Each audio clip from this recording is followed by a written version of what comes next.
I want to share the 2 times that I heard the voice of Jesus.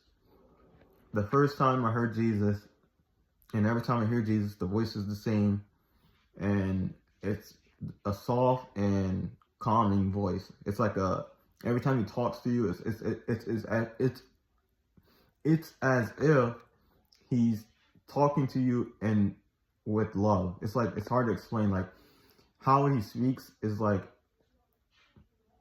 I want to say romantic is the best way to describe it. Like he's not trying to serenade you or anything like that, but it's like his voice when it hits you as if it's love is the best way to explain it. But the first time I was about to go to bed, I was laying down, and I was conflicted, right? I was a Christian. God wasn't directly talking to me at this point, but I was conflicted. And I didn't know how to stop sinning. I was worried about trying to stop sinning. Then I said in my head, I was like, well, basically I was saying it to God too, but I was like shifting into sleep when I was saying this. And I was like, how do I stop sinning? Like I didn't understand, how do I stop? And then I heard Jesus. I heard the voice. The voice was like, you give it to me. That's exactly what he said. And as soon as I heard it, I knew what I was supposed to do. You don't stop sinning. And that's not me trying to give you a license to sin, by the way. But you don't necessarily stop. When you build your relationship, right, with God, when you draw closer to him, when you start to know him and understand him, when you start really seeking God and going to him, God takes away your sin. That's what that means. So Jesus told me to stop sinning. You give it to him. You have to go to Jesus. You have to go to God, and the sin you will just naturally, it'll be a natural process. It's not something you have to do. It will just happen. Jesus literally takes your sin away. And that's why there's certain verses that talks about God not knowing you, and you got Christians out here that don't seem like Christians, right? Because not everyone truly knows God or Jesus. They just they play the part, but they don't truly know Jesus or God. They play it because they think, and they're using their intellectual mind to understand the scriptures and God, when in reality you can't. You have to actually get in touch with God. You have to open yourself up to him so he can actually interact with you. Okay, hopefully I can explain it better. But yeah, that was my first interaction and the first time I heard Jesus Christ. The second time was I lost my kids. I ended up becoming suicidal, and I ended up in a behavioral hospital for it. And I was just about to give up on life, basically. Like I think I was about to do like atrocities, right? I was gonna sleep with married women, right? I was gonna do acts against God. I was gonna do everything against God, right? Because I felt like God did me dirty. But I knew I didn't want to work for the devil, which was stupid. Because if you do anything opposed to God, you're literally working for the devil, even though you don't know it. So I told myself this. I was like, I'm not gonna work for the devil, but I'm gonna do everything against God, right? I was going to sleep with married women. I was going to hurt people. I was going to manipulate people. I was going to do everything under the sun to get at God. But when I was laying there in not the mental behavioral hospital, I wasn't there yet. I was at a hospital. I was laying there on the bed, and I felt so much hate and anger, right, towards God. And when I was laying there, I wanted to do all these negative things to get back at God, right? Because he took to me, I felt like he took my kids, right? And I remember I felt in my being pain, because I knew in my being I could not do it, right? And I remember I cried because I felt so defeated, right? Because one, I couldn't lash out on people, right? I could not project my pain. I could not project my pain, so I was left with it. And then two, I had nothing else to live for. My daughters were gone. I had no one. Like the family I came from wasn't really my family. They didn't know God. They didn't know love, because God is love. They didn't know. No one knew anything, right? So I had no one, right? And my daughters are the only thing that ever loved me. The only people that truly loved me for me. So I lost that. And then I remember I was laying there, and I felt like I couldn't attack God or anything. And he failed me. And then I heard the voice of Jesus again, the second time. And then this time he said, if you have nothing to live for, then live for me. And then when I heard it, I cried. And then I said, no. I said, okay. And then I cried. And I cried because I didn't want to live for Jesus. Because I didn't really understand what that meant. So I just cried. I said, okay, and I cried. And I just accepted that this is what I want to do because I had nothing else to live for.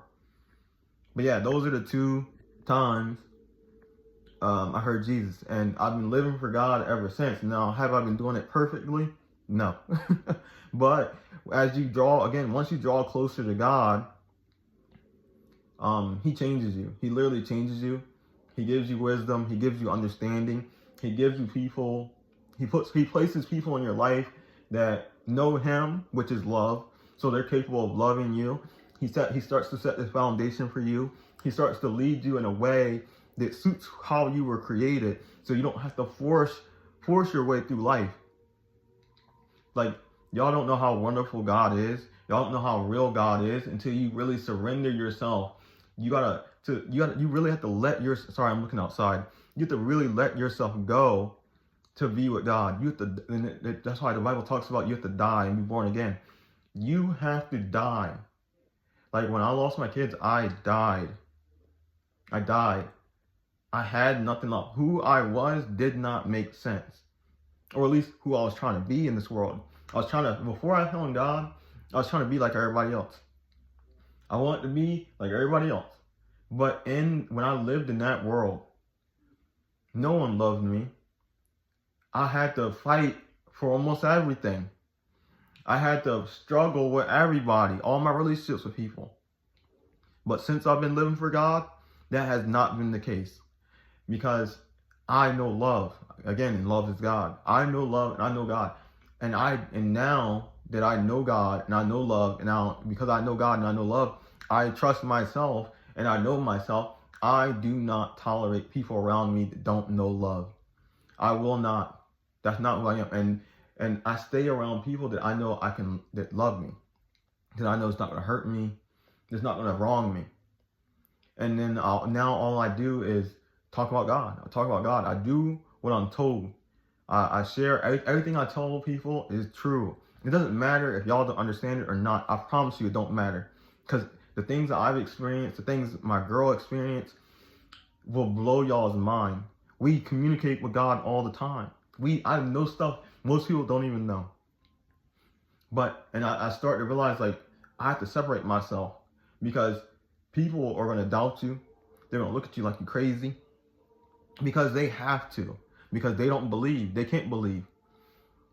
The one beautiful thing about God is when you do place everything on God and you know of him, you don't need anybody else because everyone else is lost. They think they know. They don't know. And when you truly find it, it's like, who do you got? You don't have to prove anything to nobody. Either they're going to listen or they won't, and you walk away. God is real.